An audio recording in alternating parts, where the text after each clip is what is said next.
មហាព្រឹត្តិការណ៍អ្នកចម្បាំងគុនខ្មែរពោះទៅកាន់ពិភពលោកដាអ្នកចម្បាំងគុនខ្មែរ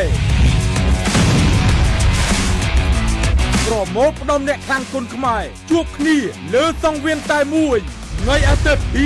17ខែឧសភាឆ្នាំ2026ភូមិភាពអន្តរជាតិជង្គង់ពិឃាតដំបងក្រញូងធីមគឹមរៀងបាសជាមួយមូស្តាហ្វាហ្គាមូមកពីប្រទេសម៉ារ៉ុកហនុមានជំទង់នងត្រកូលលៅសៃណេតបាសជាមួយបេណាមម៉ូរ៉ាឌីមកពីប្រទេសអ៊ីរ៉ង់ហនុមានពាន់ក្បាច់ខួនឡាំងកូស៊ីនបាសជាមួយកុងណាកាជីមមកពីប្រទេសឡាវនៅក្នុងនោះផងដែរក៏មានគូប្រកួតម៉ារ៉ាតុនដណ្ដើមពានប្រភេទទម្ងន់60គីឡូក្រាមចំនួន2គូបន្ថែមទៀតយកជាផ្លែ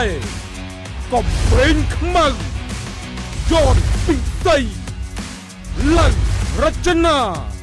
តើនរណាជាម្ចាស់ពានដាអ្នកចម្បាំងគុនខ្មែរនៅសប្តាហ៍នេះសូមចូលរួមទស្សនាឲ្យបានច្រើនកុះក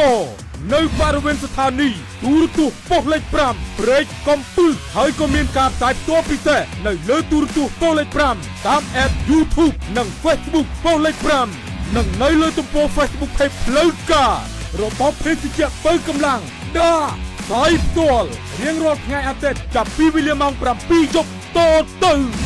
នាំមកជូនដាច់មុខដោយDas រង្វាន់ខ្លាំងឈ្នះច្រើន